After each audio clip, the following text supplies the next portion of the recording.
हरे कृष्णा। आप सभी श्रोताओं को मौनी अमावस्या की हार्दिक शुभकामनाएं। माघ मास की अमावस्या, जिसे मौनी अमावस्या कहते हैं, यह योग पर आधारित महाव्रत है। मान्यताओं के अनुसार इस दिन पवित्र संगम में देवी देवताओं का वास होता है, इसलिए इस दिन गंगा स्नान का विशेष महत्व है। शास्त्रों में इस मास को भी कार्तिक मास के समान ही पुण्य मास कहा गया है। गंगा तट पर इसी कारण भक्तजन एक मास तक कुटी बनाकर गंगा स्नान और ध्यान करते हैं और मौनी अमावस्या के शुभ अवसर पर मौन रहकर व्रत, स्नान, ध्यान, पूजा पाठ, तर्पण आदि कार्य किए जाते हैं। इस बार अमावस्या का संयोग रविवार के दिन पड़ रहा है और रविवार का दिन सृष्टि के प्राणदाता भगवान सूर्यदेव की पूजा को समर्पित है। अगर रविवार के दिन अमावस्या तिथि पड़ जाए तो यह बहुत ही शुभ और मंगलकारी मानी जाती है। आइए अब हम सभी सच्ची श्रद्धा और विश्वास के साथ सुनते हैं मौनी अमावस्या के दिन सुनी जाने वाली सभी कथाएं। क्योंकि रविवार के दिन पीपल के वृक्ष की पूजा निषेध मानी जाती है, तो पहले हम इसी विषय से संबंधित कथा का श्रवण करेंगे। हमारे सनातन धर्म में बहुत सारे पेड़ पौधे ऐसे हैं जिन्हें अत्यंत पूजनीय माना गया है। उन्हीं में से एक है पीपल का वृक्ष, जिसकी पूजा की जाती है और परिक्रमा भी की जाती है। और पीपल की पूजा करने से भक्तों के तमाम तरह के कष्ट दूर होते हैं, घर में सुख समृद्धि की वृद्धि होती है। लेकिन सप्ताह में एक दिन ऐसा भी है जिस दिन पीपल के पेड़ की पूजा फलदायी नहीं बल्कि कष्टदायी साबित होती है। आइए आपको एक कथा के माध्यम से बताते हैं। माँ लक्ष्मी जी के परिवार में उनकी एक बड़ी बहन भी थी, जिनका नाम था दरिद्रता। एक बार उन दोनों बहनों के पास रहने का कोई निश्चित स्थान नहीं था, इसलिए माता लक्ष्मी जी और उनकी बड़ी बहन दरिद्रता श्री विष्णु भगवान के पास गईं और उनसे बोली, हे जगत के पालनहार, कृपया हमें रहने का स्थान दीजिए। विष्णु भगवान जी से पीपल को यह वरदान प्राप्त था कि जो भी व्यक्ति शनिवार को पीपल की पूजा करेगा, उसके घर का ऐश्वर्य कभी नष्ट नहीं होगा। इसलिए श्री विष्णु भगवान ने कहा कि आप दोनों ही पीपल के वृक्ष पर वास करो। इस तरह वे दोनों बहनें पीपल के वृक्ष में रहने लगीं। जब कुछ समय बाद श्री विष्णु भगवान ने माता लक्ष्मी जी से विवाह करना चाहा, तो माता लक्ष्मी जी ने इनकार कर दिया, क्योंकि उनकी बड़ी बहन दरिद्रता का विवाह अभी तक नहीं हुआ था और उनके विवाह के बाद ही वह श्री विष्णु भगवान से विवाह कर सकती थी। इसलिए उन्होंने दरिद्रता से पूछा कि वह कैसा वर पाना चाहती है। तो दरिद्रता ने बताया कि वह ऐसा पति चाहती है जो कभी पूजा पाठ ना करे, उसे ऐसी जगह पर रखे जहाँ कोई भी पूजा पाठ ना करता हो। श्री विष्णु भगवान जी ने उनके लिए ऋषि नामक वर चुना और वे दोनों विवाह सूत्र में बंध गए। अब दरिद्रता की शर्त अनुसार उन दोनों को ऐसे स्थान पर वास करना था जहाँ पर कोई भी धर्म कार्य नहीं होता था। ऋषि उसके लिए उसका मन भावन स्थान ढूंढने निकल पड़े, लेकिन उन्हें कहीं पर भी ऐसी जगह नहीं मिली। दरिद्रता उनके इंतजार में विलाप करने लगी। तब श्री विष्णु भगवान ने पुनः लक्ष्मी जी के समक्ष विवाह का प्रस्ताव रखा। तो लक्ष्मी जी बोली कि जब तक मेरी बहन की गृहस्थी नहीं बसती, हे प्रभु, मैं भी तब तक विवाह नहीं कर सकती। धरती पर ऐसा कोई स्थान ही नहीं है जहाँ कोई धार्मिक कार्य ना होता हो। तब उन्होंने अपने निवास स्थान पीपल को रविवार के लिए दरिद्रता और उसके पति को दे दिया। इसलिए हर रविवार को पीपल के नीचे देवी देवताओं का वास न होकर के दरिद्रता का वास होता है। इसलिए रविवार के दिन पीपल की पूजा वर्जित मानी जाती है। पीपल को श्री विष्णु भगवान से वरदान प्राप्त है कि जो व्यक्ति शनिवार को पीपल की पूजा करेगा, उस पर माँ लक्ष्मी जी की अपार कृपा होगी और उसके घर का ऐश्वर्य कभी नष्ट नहीं होगा। और इसी लोक विश्वास के आधार पर लोग पीपल के वृक्ष को काटने तक से आज भी डरते हैं। लेकिन यह भी बताया गया है कि यदि पीपल के वृक्ष को काटना बहुत ज़्यादा जरूरी हो तो उसे केवल रविवार को ही काटा या छांटा जा सकता है। अब सुनिए पीपलाद मुनि की कथा। शमशान में जब महर्षि दधीच ने मांस पिंड का दाह संस्कार हो रहा था, तब उनकी पत्नी अपने पति का वियोग नहीं सहन कर पाई और पास में ही स्थित विशाल पीपल वृक्ष की कोटर में अपने 3 वर्ष के बालक को रखकर स्वयं चिता में बैठकर सती हो गई। इस तरह महर्षि दधीच और उनकी पत्नी का बलिदान हो गया। लेकिन पीपल की कोटर में रखा बालक भूख प्यास से तड़प तड़प कर चिल्लाने लगा। जब कोई वस्तु नहीं मिली तो कोटर में गिरे पीपल के फल को खाकर वह बड़ा होने लगा। समय बीतने पर पीपल के पत्तों और फलों को खाकर बालक का जीवन किसी प्रकार सुरक्षित रहा। एक दिन देवर्षि नारद जी वहां से गुजरे। नारद जी ने पीपल की कोटर में बालक को देखकर उसका परिचय पूछा। नारद जी ने पूछा, बालक तुम कौन हो? बालक ने बताया, यही तो मैं भी जानना चाहता हूँ कि मैं कौन हूँ। नारद जी ने पूछा, तुम्हारे जनक कौन हैं? बालक ने फिर कहा, यही तो मैं भी जानना चाहता हूँ। तब नारद जी ने ध्यान धरकर देखा। नारद जी ने आश्चर्यचकित होकर बताया कि हे बालक, तुम तो महान दानी महर्षि दधीच के पुत्र हो। तुम्हारे पिता की अस्थियां का वज्र बनाकर ही देवताओं ने असुरों पर विजय पाई थी। नारद जी ने बताया कि तुम्हारे पिता दधीच ऋषि की मृत्यु मात्र 31 वर्ष की आयु में ही हो गई थी। यह रहस्य जानकर बालक ने पूछा, फिर मेरे पिता की अकाल मृत्यु का कारण क्या था? नारद जी ने बताया कि तुम्हारे पिता पर शनिदेव की महादशा थी। बालक ने पूछा, और फिर मेरे ऊपर आई विपत्ति का कारण क्या था? नारद जी ने कहा, शनिदेव की महादशा। इतना बताकर देवर्षि नारद ने पीपल के पत्तों और फलों को खाकर जीने वाले उस बालक का नाम पिपलाद रखा और उसे दीक्षित किया। नारद जी के जाने के बाद पिपलाद ने नारद जी के बताए अनुसार ब्रह्मा जी की घोर तपस्या कर उन्हें प्रसन्न कर लिया। ब्रह्मा जी ने जब बालक पिपलाद से वर मांगने को कहा, तब पिपलाद ने अपनी दृष्टि मात्र से किसी भी वस्तु को जलाने की शक्ति मांग ली। ब्रह्मा जी से वरदान मिलने पर सबसे पहले पिपलाद ने शनि देव का ही आवाहन किया और उन्हें अपने सम्मुख प्रस्तुत किया। अपने सामने शनिदेव को पाकर पिपलाद ने आंखें खोलकर उन्हें भस्म करना शुरू कर दिया। अब शनिदेव सशरीर जलने लगे। यह सब होता देख ब्रह्मांड में भारी कोलाहल मच गया। सूर्यपुत्र शनि की रक्षा में सारे देव विफल हो गए। सूर्यदेव भी अपनी आंखों के सामने अपने पुत्र को जलता हुआ देखकर ब्रह्मा जी से बचाने हेतु विनय करने लगे। आखिरकार ब्रह्मा जी स्वयं पिपलाद के सम्मुख पधारे और शनिदेव को छोड़ने की बात कही, किंतु पिपलाद जी तैयार नहीं हुए। तब ब्रह्मा जी ने एक के बदले 2 वरदान मांगने की बात कही। तब पिपलाद जी ने खुश होकर इस प्रकार 2 वर मांगे। पहले वरदान में जन्म से 5 वर्ष तक किसी भी बालक की कुंडली में शनि का स्थान नहीं होगा, ताकि उनके जैसा कोई और बालक अनाथ ना हो। दूसरे वरदान में मांगा कि मुझ अनाथ को शरण पीपल वृक्ष ने दी है, इसलिए जो भी व्यक्ति पीपल के वृक्ष की पूजा करेगा उस पर शनि की महादशा का असर नहीं होगा। ब्रह्मा जी ने तथास्तु कहकर यह दोनों वरदान पिपलाद जी को दे दिए। तब पिपलाद जी ने जलते हुए शनिदेव को अपने ब्रह्मदंड से उनके पैर पर आघात करके उन्हें मुक्त कर दिया, जिससे शनिदेव के पैर क्षतिग्रस्त हो गए और वे पहले जैसी तेजी से चलने लायक नहीं रहे। तभी से शनि सहचरित यह शनिश्चर अर्थात जो धीरे चलता है वही शनिश्चर है कहलाए और शनि आग में जलने के कारण ही काली काया वाले अंगभंग रूप हो गए। सप्रांत शनि की काली मूर्ति और पीपल वृक्ष की पूजा का यही धार्मिक कारण है। आगे चलकर पिपलाद मुनि ने प्रश्न उपनिषद की रचना की, जो आज भी ज्ञान का अंकुत भंडार है। यह थी पिपलाद मुनि की कथा। स्कंद पुराण के अनुसार प्राचीन काल में नर्मदा नदी के तट पर शुभव्रत नामक एक ब्राह्मण निवास किया करते थे। उन्हें सभी वेद शास्त्रों का बहुत अच्छा ज्ञान प्राप्त था, लेकिन उनका मन हमेशा धन इकट्ठा करने की तरफ ही लगा रहता था। इस तरह से उन्होंने अपने जीवन में बहुत सारा धन इकट्ठा कर लिया और जब समय आने पर वह बूढ़े हुए तो उन्हें कई प्रकार के रोगों ने घेर लिया।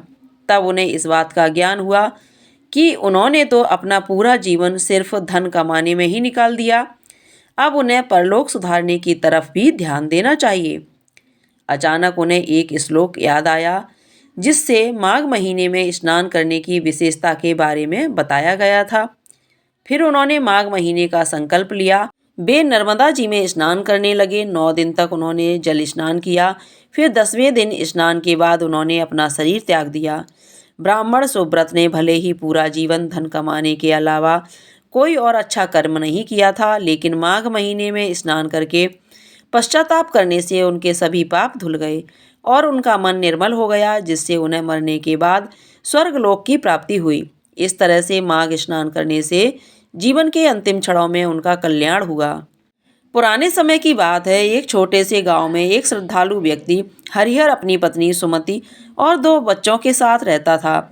हरिहर निर्धन था, परंतु उसके हृदय में भक्ति और अपने पितरों के प्रति अटूट श्रद्धा थी। वह हर वर्ष श्राद्ध पक्ष में अपने पितरों की तृप्ति के लिए विधि पूर्वक तर्पण और हवन करता, लेकिन उसके जीवन में अभाव था। न पर्याप्त धन था, न परिवार में कोई सुख शांति। एक रात हरिहर को स्वप्न आया। उसने देखा कि उसके पितर एक उज्ज्वल प्रकाश के रूप में उसके सामने प्रकट हुए। उनमें से सबसे बड़े पितामह ने कहा, हरिहर, तुम्हारी भक्ति हमें प्रसन्न करती है, परंतु तुम्हारी श्रद्धा अधूरी है। जब तक तुम पूरे विधि विधान से पितृकर्म नहीं करोगे, तुम्हारी कठिनाइयाँ समाप्त नहीं होंगी। हरिहर ने हाथ जोड़कर पूछा, हे पितृदेव, कृपया मुझे सही मार्ग दिखलाएं। मैं आपके आशीर्वाद से अपने परिवार का कल्याण चाहता हूँ। तब पितामह ने कहा, तुम्हें गया जी की यात्रा करनी होगी और वहाँ पिंडदान करना होगा, वहीं तुम्हारी साधना पूर्ण होगी। इसके अलावा हर अमावस्या के दिन अपने घर के मुख्य द्वार पर दक्षिण दिशा की तरफ मुँह करके स्मरण करके तुम्हें दीप जलाना होगा। ऐसा कहकर पितर अंतर्ध्यान हो गए। अगली सुबह हरिहर ने अपने सपने के बारे में अपनी पत्नी सुमति को बताया। निर्धनता होने के बावजूद भी दोनों ने गया जी जाने का निश्चय किया। रास्ता लंबा और कठिन था। खाने के लिए भोजन नहीं था, ठहरने का कोई ठिकाना नहीं। एक दिन यात्रा के दौरान उन्हें एक वृद्ध साधु मिले। साधु ने हरिहर से पूछा, वत्स, इस कठिन यात्रा पर क्यों निकले हो?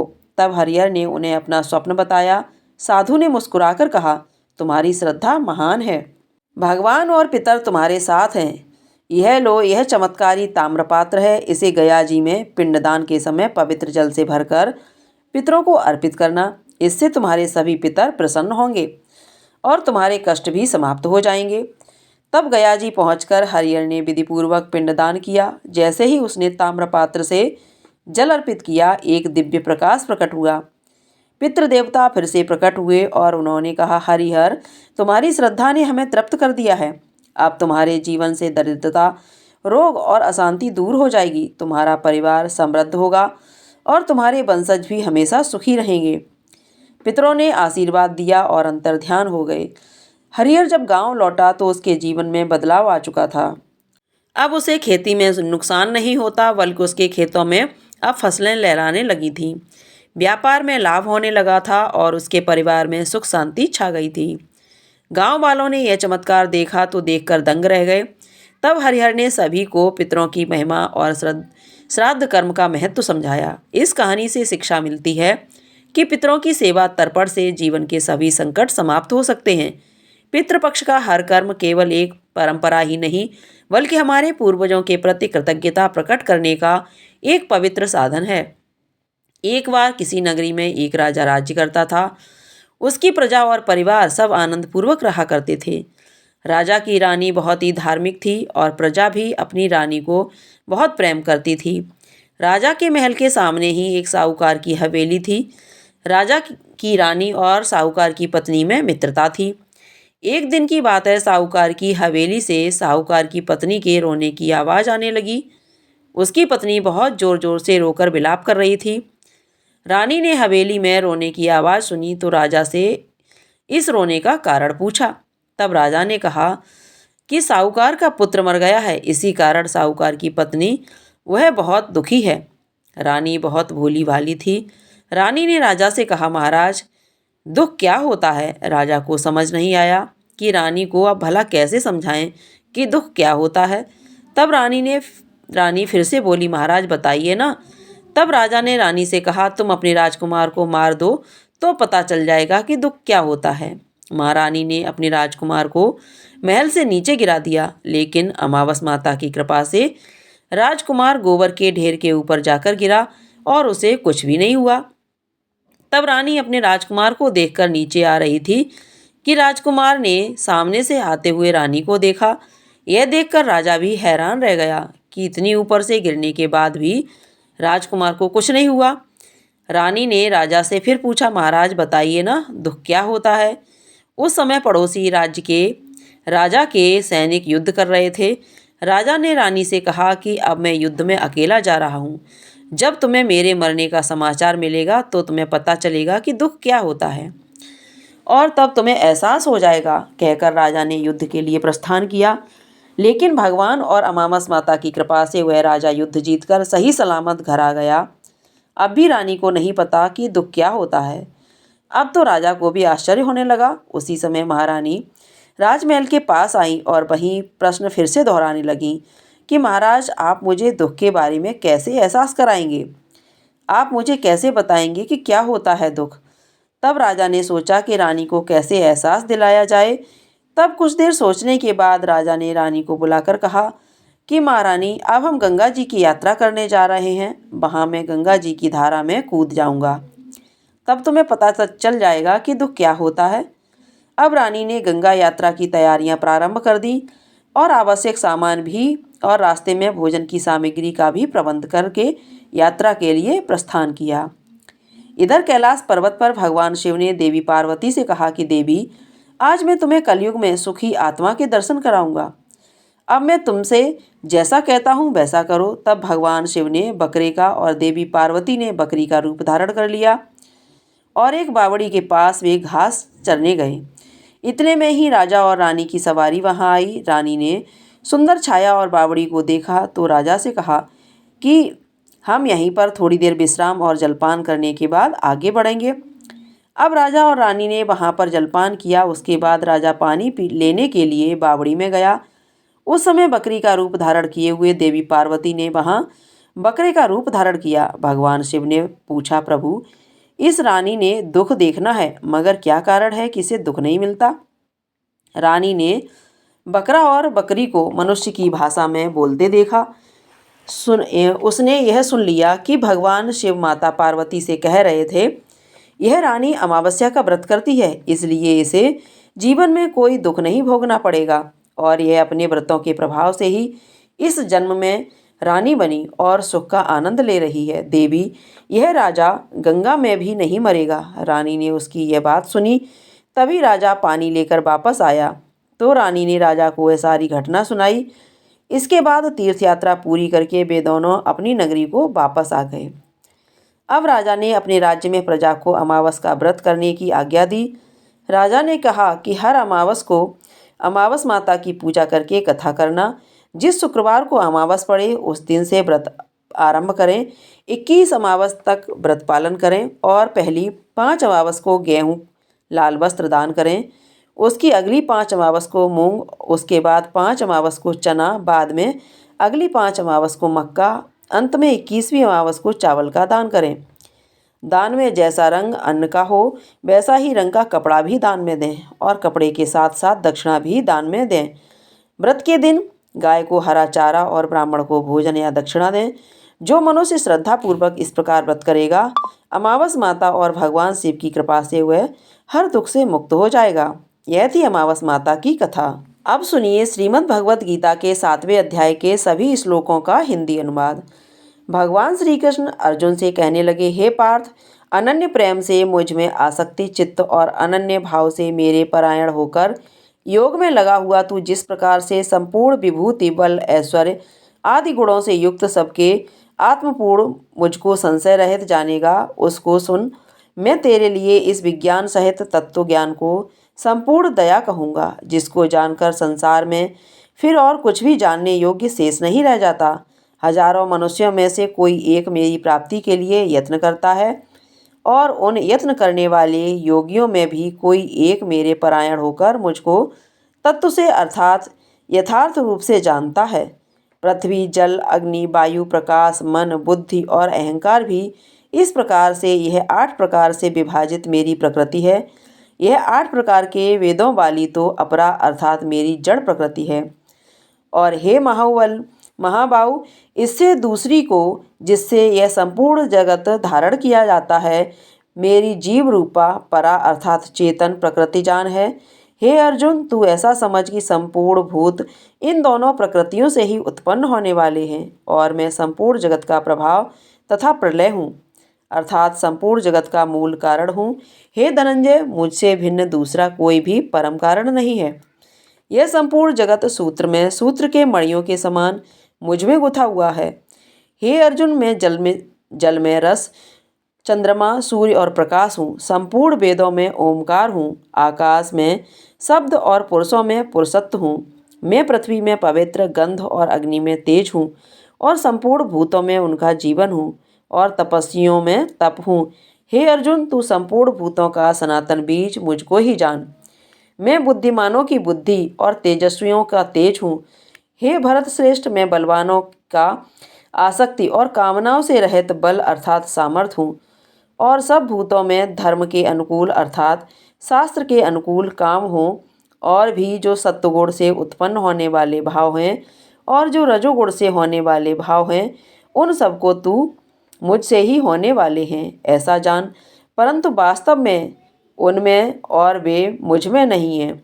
गुणों के कार्य सत्व, सात्विक, रजस और तामस, इन 3 प्रकार के भावों से यह सारा संसार प्राणी समुदाय मोहित हो रहा है। इसलिए इन तीनों गुणों से मुझे अविनाशी को नहीं जानता, क्योंकि यह अलौकिक अर्थात अति अद्भुत त्रिगुणमयी मेरी माया बड़ी दुस्तर है। परंतु जो पुरुष केवल मुझको ही निरंतर भजते हैं, वे इस माया का उल्लंघन कर जाते हैं अर्थात संसार से तर जाते हैं। माया द्वारा जिनका ज्ञान हरा जा चुका है, ऐसे आसुर स्वभाव को धारण किए हुए मनुष्यों में नीच दूषित कर्म करने वाले मूढ़ लोग मुझको नहीं भजते। हे भरत वंशों, मैं श्रेष्ठ अर्जुन उत्तम कर्म करने वाले अर्थात सांसारिक पदार्थों के लिए भजने वाला अर्थात संकट निवारण के लिए भजने वाला जिज्ञासु अर्थात मेरे को यथार्थ रूप से जानने की इच्छा से भजने वाला और ज्ञानी, ऐसे 4 प्रकार के भक्तजन मुझको भजते हैं। जिनमें नित्य मुझ में एकाकी भाव से स्थित अनन्य प्रेम भक्ति वाला ज्ञानी भक्त अति उत्तम है, क्योंकि मुझको तत्व से जानने वाली ज्ञानी को मैं अत्यंत प्रिय हूँ और वह ज्ञानी मुझे अत्यंत प्रिय है।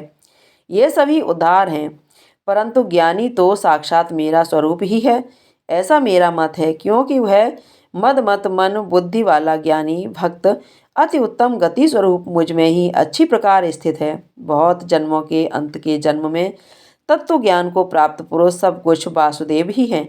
इस प्रकार मुझको भजता है वह महात्मा अत्यंत दुर्लभ है। उन भोगों की कामना द्वारा जिनका ज्ञान हरा जा चुका है, वे लोग अपने स्वभाव से प्रेरित होकर उस नियम को धारण करके अन्य देवताओं को भजते अर्थात पूजते हैं। जो सकाम भक्त जिस देवता के स्वरूप को श्रद्धा से पूजना चाहता है, उस वक्त की श्रद्धा को मैं उसी देवता के प्रति स्थिर करता हूँ। वह पुरुष उस श्रद्धा से युक्त होकर उस देवता का पूजन करता है और उस देवता से मेरे द्वारा ही विधान किए हुए उन इच्छित भोगों को निसंदेह प्राप्त करता है। परंतु उन अल्प बुद्धि वालों को वह फल नाशवान है और वे देवताओं को पूजने वाले देवताओं को प्राप्त होते हैं और मेरे भक्त चाहे जैसे ही भजते हैं, अंत में वे मुझको ही प्राप्त होते हैं। अब जानिए कि भगवत गीता के 7वें अध्याय में भगवान के प्रभाव और स्वरूप को न जानने वालों की निंदा और जानने वालों की महिमा का वर्णन किस प्रकार किया गया है। भगवान श्री कृष्ण कहते हैं, हे बुद्धिमान पुरुष, मेरे अनुत्तम अविनाशी परम भाव को न जानते हुए मन इंद्रियों से परे मुझ सच्चिदानंद परमात्मा को मनुष्य की तरह जन्म कर व्यक्ति भाव को प्राप्त हुआ मानते हैं। अपनी योग माया से छिपा हुआ मैं सबके सामने प्रत्यक्ष नहीं होता, इसलिए यह अज्ञानी जन समुदाय मुझ जन्म रहित अविनाशी परमेश्वर को नहीं जानता अर्थात मुझको जन्मने मरने वाला समझता है। हे अर्जुन, पूर्व में व्यतीत हुए और वर्तमान में स्थित तथा आगे होने वाले सब भूतों को मैं जानता हूँ, परंतु तुझको कोई भी श्रद्धा भक्ति रहित पुरुष नहीं जान सकता। हे भरतवंशी अर्जुन, संसार में इच्छा और द्वेष से उत्पन्न सुख दुख आदि द्वंद्व रूप मोह से संपूर्ण प्राणी अत्यंत अज्ञानता को प्राप्त हो रहे हैं, परंतु निष्काम भाव से श्रेष्ठ कर्मों का आचरण करने वाले जिन पुरुषों का पाप नष्ट हो गया है, वे राग द्वेष जनित द्वंद्व रूप मोह से मुक्त दृढ़ निश्चय भक्त मुझको सब प्रकार से भजते हैं। जो मेरे शरण होकर जरा और मरण से छूटने के लिए यत्न करते हैं, वे पुरुष उस ब्रह्म को, संपूर्ण आध्यात्म को, संपूर्ण कर्म को जानते हैं। जो पुरुष अधिभूत और अधिदेव सहित तथा अधिज्ञ सहित अर्थात सबका आत्मरूप मुझे अंतकाल में भी जानते हैं, वे युक्त चित्त वाले पुरुष मुझे जानते हैं अर्थात मुझ में लीन हो जाते हैं। मुझे प्राप्त हो जाते हैं। श्रीमद् भगवत गीता के 7वें अध्याय का हिंदी अनुवाद समाप्त। अमावस्या के दिन इस पवित्र पाठ का अध्ययन श्रवण करके इसका समस्त पुण्य यदि अपने पितरों को अर्पित कर दिया जाए तो पितरों को भी मोक्ष मिल जाता है। अब सुनिए पितर चालीसा। हे पितरेश्वर आपको दे दियो आशीर्वाद, चरणाशीष नवा दियो रख दो सिर पर हाथ। सबसे पहले गणपत पाछे घर का देव मनावा जी, हे पितरेश्वर दया राखियो करियो मन की याचा जी। पितरेश्वर को करो मार्ग उजागर, चरण रज की मुक्ति सागर। परम उपकार पितरेश्वर कीना, मनुष्य योनि में जन्म दीना। मात्र पितृ देव मनवो भावे, सोई अमित जीवन फल पावे। जय जय जय पितर जी साईं, पितृ ऋण बिन मुक्ति नाही। चारों ओर प्रताप तुम्हारा, संकट में तेरा ही सहारा। नारायण आधार सृष्टि का, पितर जी अंश उसी दृष्टि का। प्रथम पूजन प्रभु आज्ञा सुनाते, भाग्य द्वार आप ही खुलवाते। झुंझुनू में दरबार है साजे, सब देवों संग आप विराजे। प्रसन्न होए मन वनवांछित फल दीना, कुपित होए बुद्धि हर लीना। पितर महिमा सबसे न्यारी, जिसका गुण गावे नर नारी। तीन मंड में आप विराजे, बसुरुद्र आदित्य में साजे। नाथ सकल संपदा तुम्हारी, मैं सेवक समेत सुत नारी। 56 भोग नहीं है भाते, शुद्ध जल से ही तृप्त हो जाते। तुम्हारे भजन परम हितकारी, छोटे बड़े सभी अधिकारी। भान उदय संग आप पुजावे, 5 अंजुलि जल रिझावे। ध्वज पताका मंडप पे है साजे, अखंड ज्योति में आप विराजे। सदियों पुरानी ज्योति तुम्हारी, धन्य हुई जन्मभूमि हमारी। शहीद हमारे यहाँ पुजाते, मातृभक्ति संदेश सुनाते। जगत पितरों सिद्धांत हमारा, धर्म जाति का नहीं है नारा। हिंदू मुस्लिम सिख ईसाई सब पूछे पितर भाई। हिंदू वंश वृक्ष है हमारा, जान से ज्यादा हमको प्यारा। गंगा ये मरु प्रदेश की, पितृ तर्पण अनिवार्य प्रवेश की। बंधु छोड़कर इनके चरण, इनकी कृपा से मिले प्रभु शरण। 14 को जागरण करवाते, अमावस को हम धोक लगाते। जात जड़ूला सभी मनाते, नंदी मुख श्राद्ध सभी करवाते। धन्य जन्मभूमि का वो फूल है, जिसे पितृमंडल की मिली धूल है। श्री पितर जी भक्त हितकारी, सुन लीजिए प्रभु अरज हमारी। निस्दिन ध्यान धरे जो कोई, तासम भक्त और नहीं कोई। तुम नाथ के नाथ सहाई, दीनन के हो तुम सदा सहाई। चारिक वेद प्रभु के साखी, तुम भक्तन की लज्जा राखी। नाम तुम्हारो लेत जो कोई, तासम धन्य और नहीं कोई। जो तुम्हारे नित पाँव पर लोटत, नवो सिद्ध चरणन में लोटत। सिद्ध तुम्हारी सब मंगलकारी, जो तुम पे जावे बलिहारी। जो तुम्हारे चरणा चित लावे, ताकि मुक्ति अवश्य हो जावे। सत्य भजन तुमरो जो गावे, सो निश्चय चारों फल पावे। तुम्हीं देव कुल देव हमारे, तुम्हीं गुरुदेव प्राण से प्यारे। सत्य आसमन में जो होई, मनवांछित फल पावे कोई। तुम्हारी महिमा बुद्धि बढ़ाई, शेष सहस्त्र मुख सन के सके न गाई। मैं अति दीन मलिन दुखारी, करऊँ कौन विधि विनय तुम्हारी। अब पितर जी दया दीन पर कीजय, अपनी भक्ति शक्ति कछु दीजय। पितरों को स्थान दो, तीर्थ स्वयं ग्राम। श्रद्धा सुमन चढ़े वहाँ, पूर्ण हो सब काम। झुंझुनू धाम विराजे हैं पितर हमारे महान। दर्शन से जीवन सफल हो, पूजे सकल जहान। जीवन सफल जो चाहिए, चले झुंझुनू धाम। पितर चरण की धूल ले, हो जीवन सफल महान।